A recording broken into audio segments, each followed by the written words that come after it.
All right, welcome back to, I guess, the first official episode of College Hoops Recap. I know we've talked a little bit of college basketball here on the AAT Sports Network, but I'm obviously Adam Mack, that's Mike Barrera. We are joined by a very, very special guest this afternoon. We are joined by the former head coach at St. Joe's, a former Naismith Coach of the Year, AP Coach of the Year, and 8-time Big Five champion, Coach Phil Martelli. Coach, thank you so much for joining us today. How are you doing? Thank you. I'm doing terrific. Awesome. Well, we're going to get kind of jump right into it. As kind of being one of the legends of the Big Five, and with the Big Five Classic being this past weekend, we want to talk a little bit about the Big Five, kind of about the new era of it. While you were the coach at St. Joe's, you spent a lot of time in the round robin format, and now they're in a new format now with the addition of Drexel. So the new era of the Big Five with the addition of Drexel and the Big Five Classic, what are your takes on, the new format? Well, I think in the world where pathway to March would go through the leagues, whether it would be the Atlantic 10, the American for Temple, the Ivy for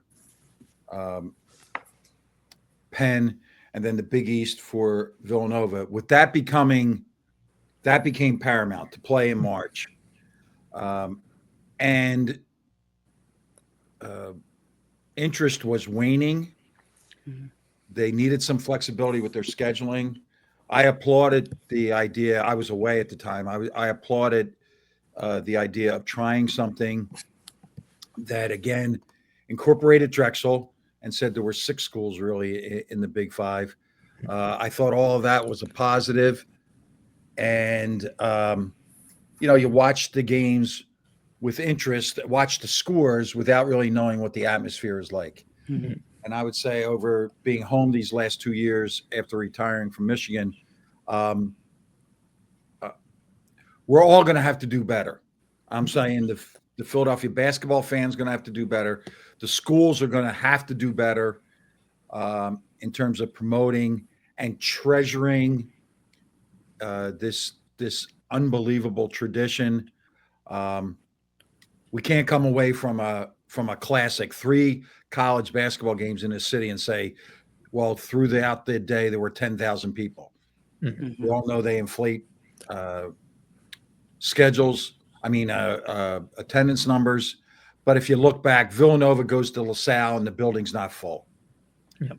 Penn and St. Joe's play at the Plesser, the building's not full. So there's more to be done. We are going to have to, and I'm going to take you on a different rant that I've had for the last several years. We are inducting people into the Big Five Hall of Fame, a lifetime achievement, and we are no longer having a banquet for them. We're no longer hearing their memories of it. We're walking them out on the court. They're talking to people in a building that's, let's call it the way it is. It's a quarter full. Yeah.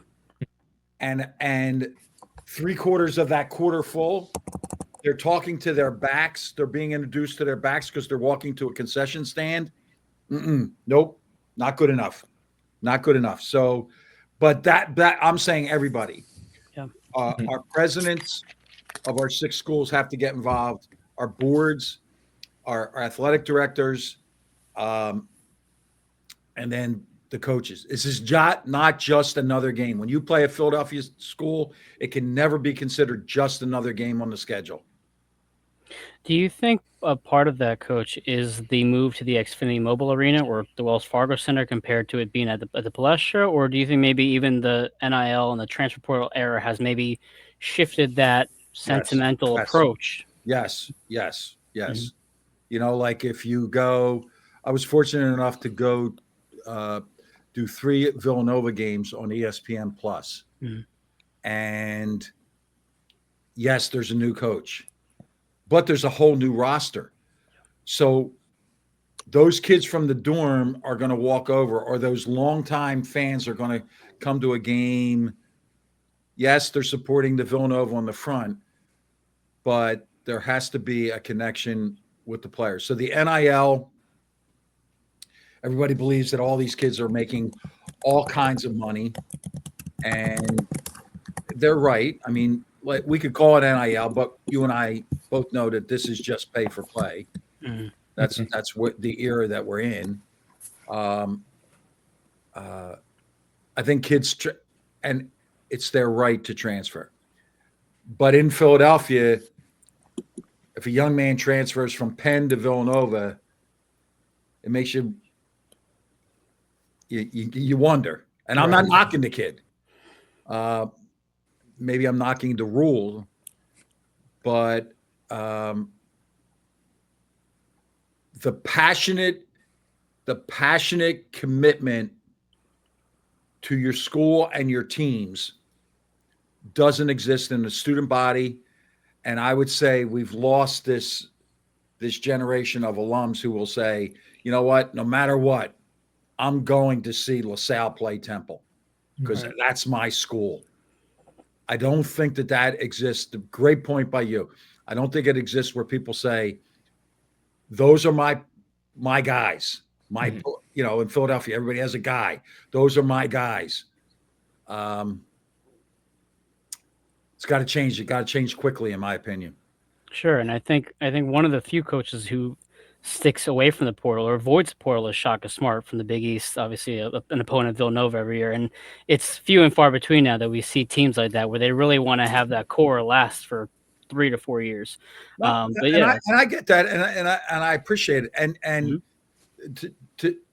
to be honest about it, one of my dearest friends is Tom Izzo, and he goes on and on and on and on, and then his team gets better, and you say, well, where did that kid come from? Now he does do a lot of he does it growing them from their freshman year, and they stay with him. And Shaka's hit a rough patch this year. Yeah, he'll come out of it, but I'm not opposed to guys going out and accenting their program. But I just wish that we could get players committed to their school and not to their dollars. sure. Do you feel at all when it comes to like the recruiting aspect, but kind of coming out of high school, I was at the Big Five Classic on Saturday, and I was looking at all the rosters. I think between the 6 schools, give or take a few, I think there's only like 15 guys between the 6 schools that are actually from Philadelphia. And sitting in the post-game press conference, I forgot which person it was, but he asked basically every player that came up that like what it meant to play in the Big Five and if they've heard about it. And every single one's like, no, I never really hear about it. And like it doesn't seem like from the coach's perspective that they even as well kind of hyped up the Big Five and told them the significance of it. I know some programs do. I remember Frank McCaffrey because he's a guy that has played in the Big Five when he's at Penn and coach as an assistant. Now he's back as the head coach. Do you feel it's like because Philadelphia schools are losing the recruiting battle in Philadelphia that also plays a part into where the Big Five is now? Well, I think it goes deeper than that. We have kids that leave Philadelphia to go to high school elsewhere. Sure. And I believe that everybody in college basketball, everybody, should be required to take a history test because you're not the latest. I mean, you are only the latest. You're not the greatest. Right. And you should study these things. And I think that the challenge for our current coaches is they're keeping up with the game itself. So if the game itself is transactions, then that's what you have to do.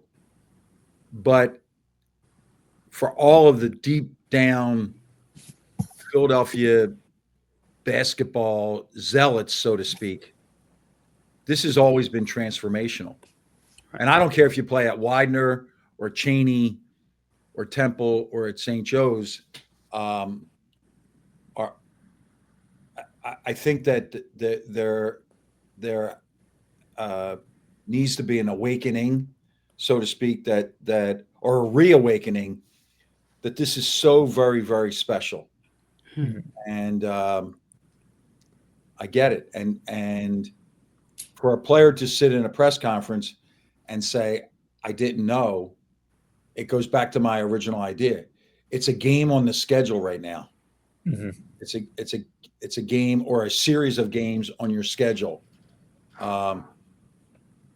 We have to bring this full circle, and the older have to teach the younger, and that goes student body to student body, the alums to the student body, the coach to their team, the players to the kids that are recruiting. You know, if a kid's coming in and we're trying to sell him on going to one of our Philadelphia schools, let's hope that we are featuring the fact, what's your schedule like? Well, we're going to the Players here in Las Vegas. Yeah, because the kids know about that now because there's $1 million at stake. But what about, what's it like when you play Temple? What's it like when you play Drexel? And everybody knows each other. We don't have that right now. We don't have everybody knowing each other. And there's a lot that has happened to the game. I'm just saying it's different. The summers are different. The players don't play against each other in the summer, right? They're on their campuses working out or practicing. Mm-hmm. But you make a great point in that it is our treasure. It's our Philadelphia treasure. Please, everybody, do your part. Right. We know that you have a long-standing relationship with Coach Auriemma from UConn. You guys had a coach together several years ago, and of course, the women's basketball game has really just, I think, boomed the last couple of years. Caitlin Clark's probably a big part of that. But can you talk about some of your relationship with Coach Auriemma, as well as his impact on how big the women's game has gotten over these last 3 or 5 years, and in general has grown as it competes maybe on television with the men's game? You're very kind saying over several years. I hate to tell you now, it's 50 years. We've been friends for 50 years. Started at a basketball camp. He was the JV coach when I was the head basketball coach at Bishop Kenrick High School, mm-hmm. which was his alma mater. And then we've stayed in touch over things like running basketball camp or family growth. When we met, neither one of us had children. Now we both have grandchildren who are playing the game, who are now playing high school basketball. First of all, he and Connecticut were a perfect match, right? Mm-hmm. They decided that they wanted to be the best at what they were doing. That athletic director said, we want to be the best. They handed it to him. And in the beginning, a lot of it was, how was he going to promote it? And then he recognized, I want to be the best recruiter. Once he got those players in place, he is the best. He's the greatest of all time. When you think about this, he's the greatest of all time in women's basketball, right? The records, 1,100 wins, everything about it is extraordinary. And Connecticut jumped on it. So when the athletic director said, we want to be the best, he then went across the board. So they were playing in front of sellouts. They were on television. And then as the thing started to roll downhill, I think one of the things that is extraordinary to me is that the young lady Reese and Caitlin Clark and Paige Beckers, they are so good on TV. Mm-hmm. They're so good in their interviews, and they've accepted this along with others, names I don't really recognize, but they've accepted the idea that this is not about their brand. It's about the brand that is women's college basketball. I've said this forever about Caitlin Clark. She's a fabulous player. She's a tremendous long-range shooter. She's a great passer, charismatic. She's a leader, that kind of thing. But whoever prepped her in terms of PR from maybe her sophomore year, it was the perfect storm. The public was ready.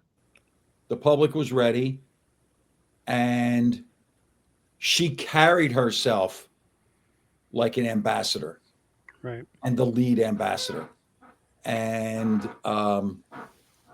just think that Geno's efforts early on, you know what?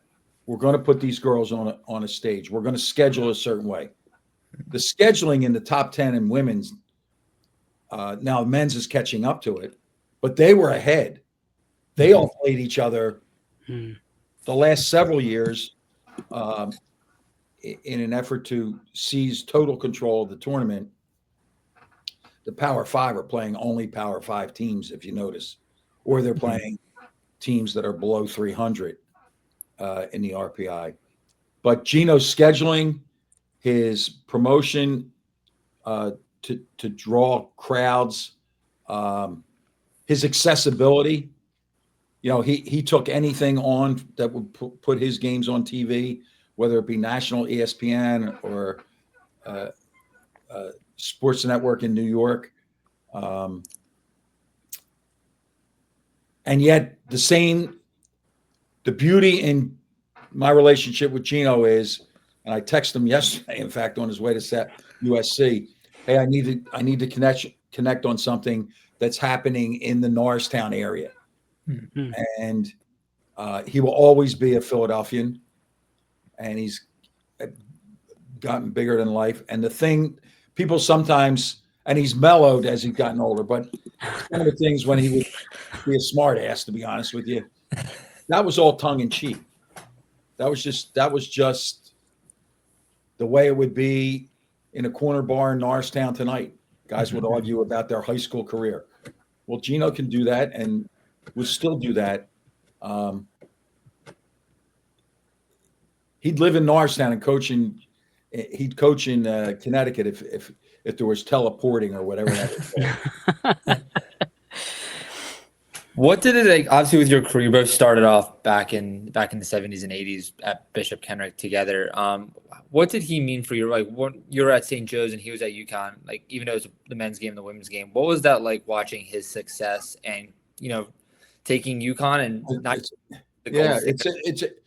It's interesting. And people say, do you watch a lot of games? Well, when you're in season and you're scouting and then you're recruiting, what I watch a lot of is I like to watch excellence. Mm-hmm. So in sport. So when somebody would say, you big into college football? No, I don't know that much. Went to Michigan. I enjoyed the pageantry, that kind of thing. But you know who I never would miss? I would never miss Alabama playing. I don't know anything. I don't know a cover two from a zone. I don't know any of that. But I knew what I was seeing excellence. When Tiger was on his run. Yeah. I like to occasionally play golf. I'm not very good, but I knew that was excellence. UConn women, he made that about excellence. And oftentimes, and he would say it to me, and I would be scratching my head like, gee, like at a point in time, like you're beating these teams by 35 points. You're winning 100 games in a row. And he would always say to me, we're playing against the game of basketball. All I'm trying to do is to practice and prep so that we are playing against the game of basketball. It's impossible to play a perfect game, but it's not impossible to practice to play perfectly. Right. So he was never about that. The other thing that he did that was extraordinary to me, and I would bounce these things off of him, would be he's won, I think somebody just told me the other day that he's won 35 out of 36 league championships. Jeez. Right? 35 out of 36 league championships.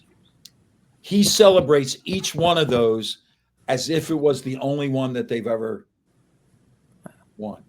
People would say, well, is he bored with 12 national championships?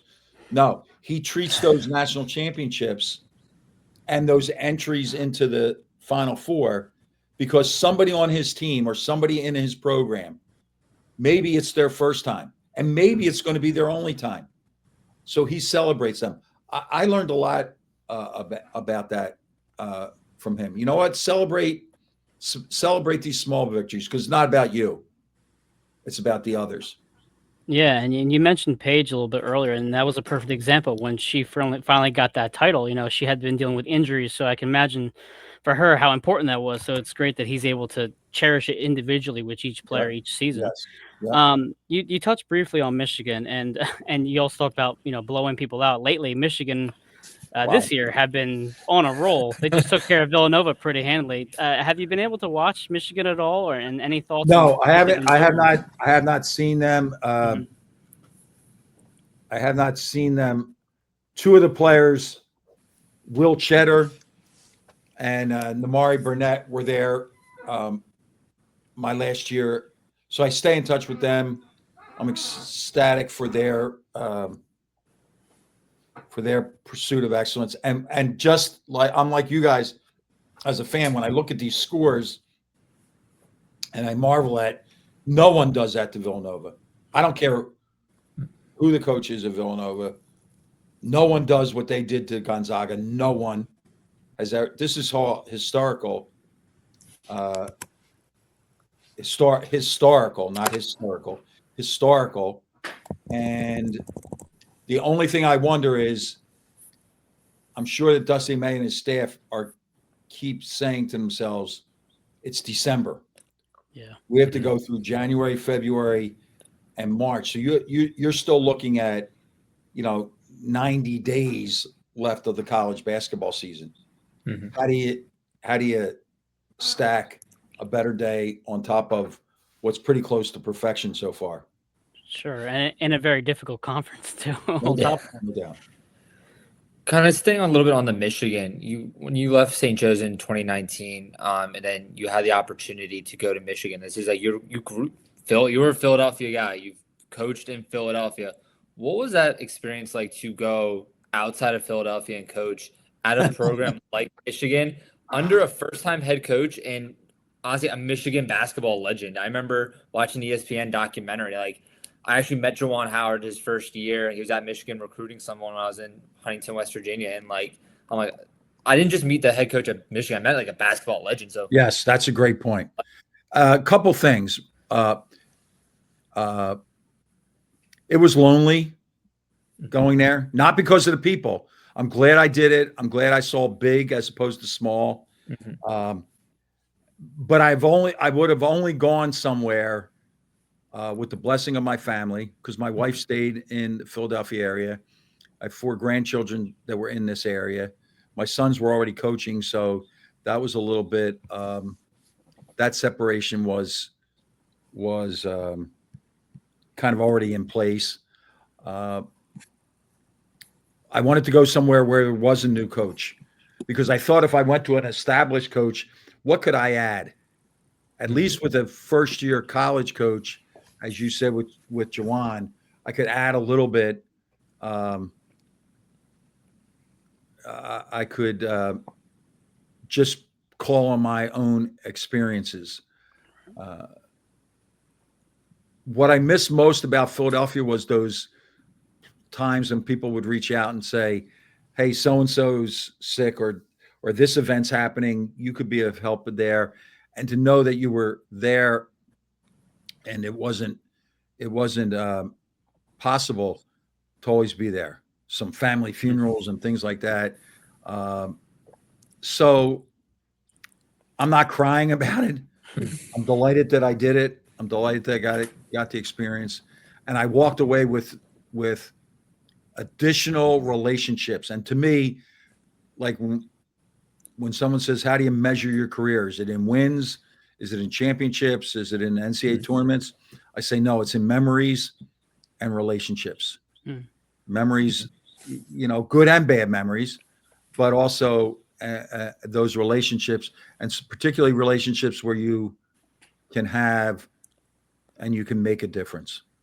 So, really great question by you about that whole thing. And, any number of people have called me in the last 36 hours and said, what do you think about the situation now? I don't know. I don't know anything about it. I know that Ward Manuel was the athletic director when I was there, and how you run an entity like football or an entity like basketball is outside of my wherewithal. Gotcha. Yeah, I mean, you mentioned family. I think that segues us into the next bit of our conversation with your sons, Phil and Jimmy, out in VCU. But my question actually kind of dates back to probably their childhood.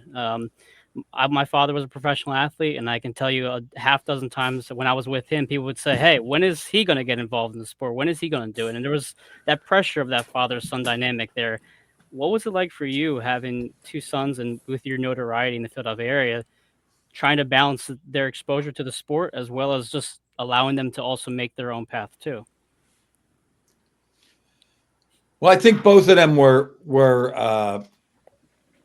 certainly smitten by the game, not about notoriety or I think they were well aware when they were young that if we were out and somebody was going to speak or I was never bigger than anyone else. I just wanted to be connected. I think that my sons having had experiences to meet a John Chaney or to call Fran Dunphy as close to a family member as you can, and to see all of the different opportunities, whether it was postseason play, whether it was meeting stars in the St. Joe atmosphere. I think that all caught them. My son Philip, who is now the head coach of VCU, was in from a very early age that this is what he wanted to do. Now, it didn't mean that it had to be Division I. It didn't mean that it had to be, but he knew that yeah, like driving the van in high school. Yeah, I did that, and running summer basketball camp to make $3,000 in the summer. Yeah, I did that. I wanted to do that, and people are really nice to you when you win, and luckily most of my career was before the anonymous internet. People say a lot of nice things to you, and at the same time, when it flipped and it's not going as high and you're not riding as high, my sons and my daughter were aware of that. They love the game. They love the opportunities that the game gave you. My sons were 5th and 6th grade, maybe even 6th and 7th grade, and they were going down to Philadelphia because Sonny Hill was running his league and allowed them to play in their league. And so now they're playing against kids that they don't see them all year long. Those kids are playing in a different part of the city, or they're playing at a different level, but my sons would have that wonderful opportunity. My son Jimmy, the younger, had a chance to play with one of the greatest players in Philadelphia, tragically passed away at a young age, and that was Eddie Griffin, who was at Roman Catholic. My son played with him. Eddie Griffin was probably at our house, eating with my family and going to a game or whatever. So they were grabbed by it. My son Philip always wanted to coach and would go back and coach younger kids in the grade school. And my son Jimmy wanted to be an athletic director when he was young. And then when he went to school, they were able to. Jimmy played, like Philip was on the team, and Jimmy played Division III and played at Scranton and played at Dickinson. And the game has been good to them. And now their opportunity to be professionals in the game, they did it the right way. They didn't have a silver spoon. They worked. Jimmy was Division III. Then he was at Robert Morris. Then he was at Rutgers. Then he was at Penn State. And now they're both together at VCU. Philip was all over the map. He lived in a porch, in an enclosed porch, Central Connecticut State. He was a volunteer there. Went to Manhattan. Went to Niagara. Went to Delaware. Went to the G League or D League, whatever it was called then. And then was administrator with us at St. Joseph's. Then to Bryant. And so what I would salute them both on, and I hope that they got that from their mother, is that the only way you can do this is to have strong family support. Mm-hmm. You can't do it alone. You can't do it. I had just recently watched an interview with your son, Philip, actually, and he mentioned how both he and Jimmy have been all over the map, just as you said, but they're finally together in the same state when the first time in what feels like years for them. So, I mean, I guess as coming from their parent, how nice is it to know that your sons are together and maybe avoiding the loneliness that you mentioned with Michigan? They have each other's back. It's tremendous for them. Like they can celebrate. So they each have 3 children. Mm. Those kids have never had Christmas together. Wow. Right? They've never had like my cousins at my birthday party type of thing. Philip's daughter will graduate from 8th grade this year at St. Bridget's in Richmond, and her cousins will be able to come to her graduation. It was almost like there were 3 separate entities because my daughter here, Elizabeth, and to even go to the VCU games now and see the cousins together when forever they didn't. There is a challenge, though. I will say this to you. When we were out there with 3 teams, my granddaughters in particular would say, do you think we can go to Disney? And I would say to them, which we've done one other time as a family, I said, when all 3 teams make the NCAA tournament, we'll go to Disney. And then when I retired, it became 2 teams. 2 teams make the NCAA tournament, then we go to Disney. And they are quick to remind me, it's now just 1 team. Right. If 1 team makes the tournament, which I pray that they do, Yeah. then we will go as a family, 17 of us, to Disney. That's awesome. Yeah, that's really cool to hear. And with both of their kind of coaching journeys, what's it kind of been like for you? Obviously Philip played for you at St. Joe's, and he was an administrator on your staff for a year. But what's it like been watching those 2 kind of go up the coaching ranks, not at St. Joe's, at other programs, and really kind of make a name for themselves? Well, that's I have no desire to know, what they know X and O wise. What I do desire is how they treat people.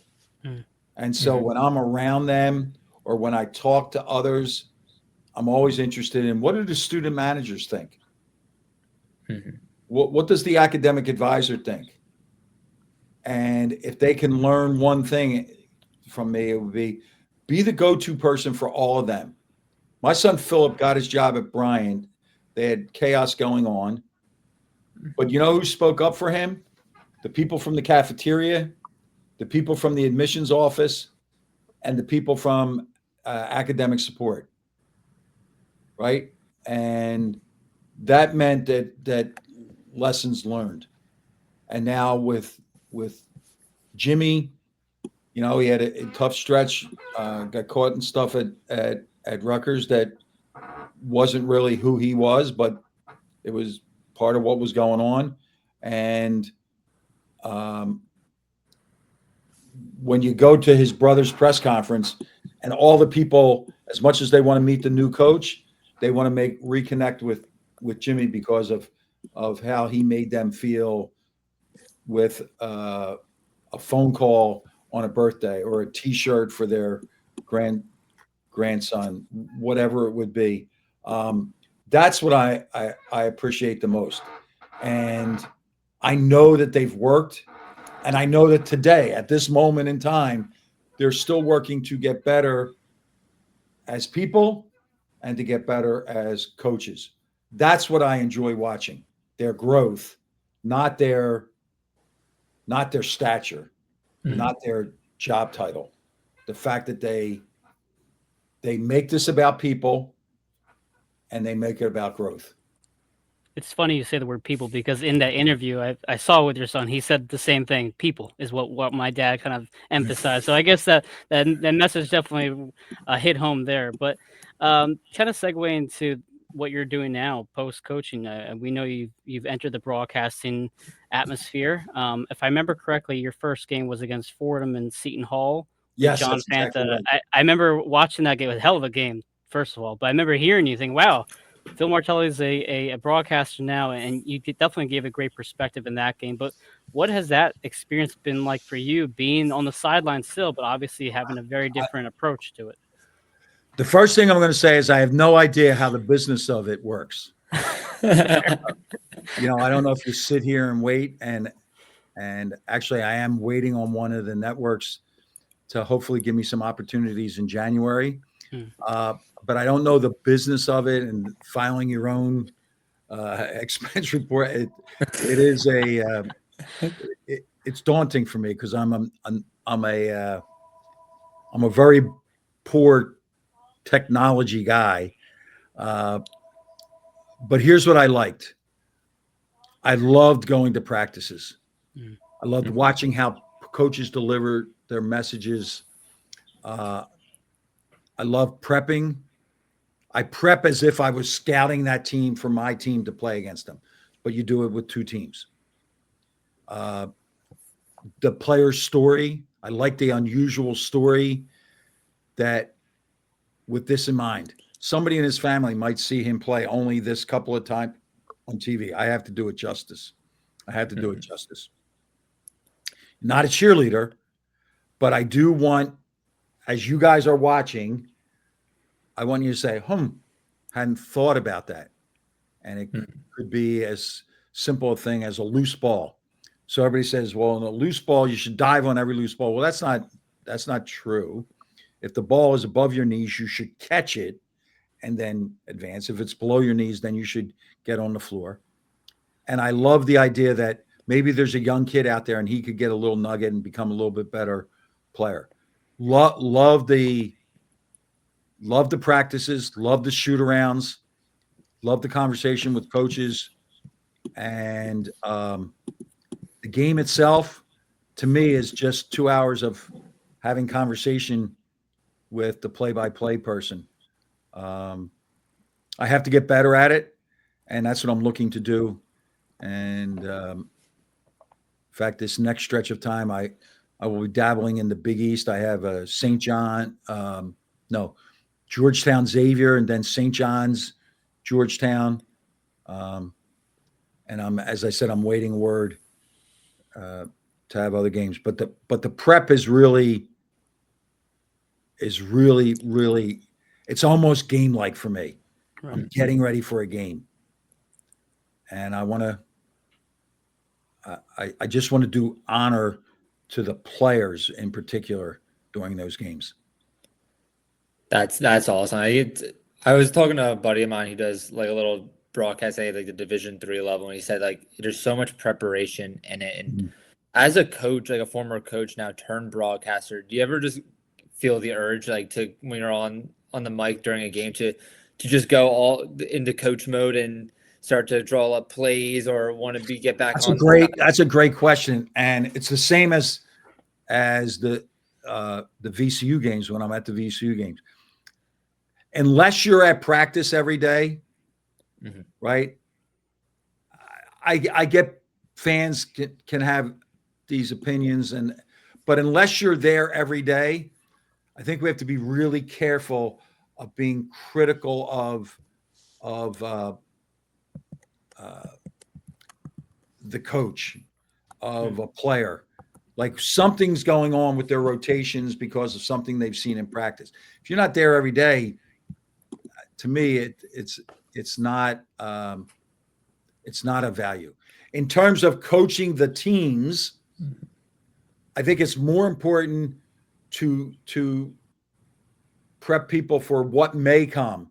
I think they're going to press after this foul shot, right? Rather than after the fact say, well, the reason they pressed was because the ball was dead and it was out of bounds. And no, do it before. Like so those kind of things, late second, late game timeout. Hey, what do you think they're going to run? In coaching, if you're wrong, could cost yourself a game. Right? Broadcast is just that. Yeah, I was wrong. So, but I don't get it. I don't get a fire to say, man, I wish I got to go back in the locker room. No, as long as I have that opportunity to prep, and I put the pressure on myself to make sure I'm prepared, that to me is the same as coaching, right? It's all about preparation. Yeah, and also just diving into new things that you are doing after coaching. We know you have a podcast as well, and Yes. Has that been the same type of learning curve and approach, trying to figure out the best way to do it and get better every single week? Actually, it's a little different than that. My nephew, who was a on-air high school reporter in Albany and Harrisburg in Illinois, he called me and said he wanted to do it, and he wanted to do it like as a coaching seminar and have a guest with a coach and tell war stories. And I told him I wasn't interested in doing that. I was interested in what we call it is make a difference, and I wanted to be out there and find the people in Philadelphia who are helping the homeless. I wanted to meet the superintendent of a school. Tell us about what's going on in education today. Tell us what's going on philanthropically. Yes, we do coaches. Yes, we do. We've done multiple Phillies. We've done multiple Eagles now, multiple college, men's and women's. I want to go forward, and what would really be interesting to me would be referees. How do referees get around? Like one night you see them in Syracuse, and the next day they're refereeing in Charlotte, North Carolina. How do they get around? They're independent contractors. How do they move around? I'd like to tell that story. I'd like to share my Martelli minute, which is just something that pops into my head, and I send it out every morning at 6:30 on Instagram, and we've added a coach's corner where I'll bring up different things. Like the next one, our next segment is with a group called Dear Santa. They solicit letters and they deliver to these kids. We're going to have them on next week in the hopes of getting one final push before Christmas. Also next week, we're doing choice cards. Choice cards, everybody has them and nobody knows where they come from. And they're right in the Philadelphia area in Aston. They put out trading cards for anything and everything you can imagine. Superheroes, Formula One drivers, football programs, basketball programs. We're going to do a segment from there. We'll be at Marple Newtown High School. They run a mini-thon where they raise money for Coaches vs. Cancer. We're going to interview those kids. Like, do you know what you're giving money to, and how excited are you, and is this something that will motivate you? So the podcast to me had to meet the name, make a difference. That's exactly what we do. We have the same format where we come with a cold thought. We do the Martelli minute. We introduce our guest. We do a guest segment about 25 minutes, and then coaching corner.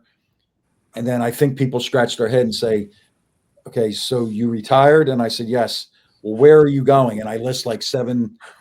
Like if I gave you the schedule this weekend, it would be a first grade basketball game, a first grade clinic, get my own workout in, 5th and 6th grade basketball, high school basketball, and then another high school basketball game at another location. And it's because people ask if they think I can make a difference, then that's what I'm going to do. And that's what we use the podcast for. That's absolutely incredible. And yeah, that's incredible. I don't know what else to really say about that. We have one last question. We don't want to take up too much of your time, but I'd be remiss if we don't have a quick question on the 04 St. Joe's team. Obviously, one of the most memorable teams over the last 20, 30 years. We know we've seen a lot of great teams come out of Philadelphia. Obviously, Villanova's had some over the last few years, but if you were to ask me about like my top, 3 favorite teams, that St. Joe's team is always gonna be one of them.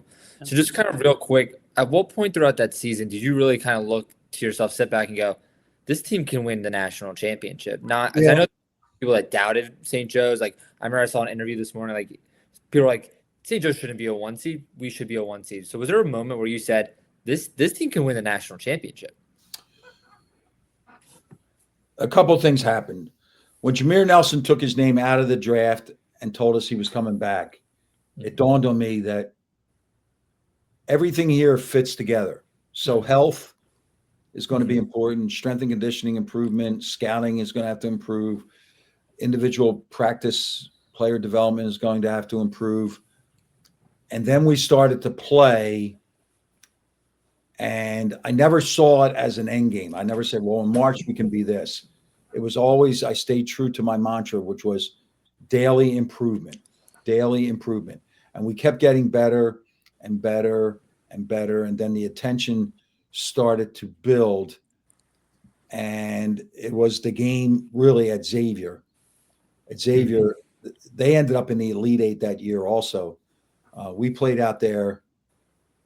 We won the game. Delonte West did not miss a shot. And I was walking off the court, and maybe at that point we were 15-0.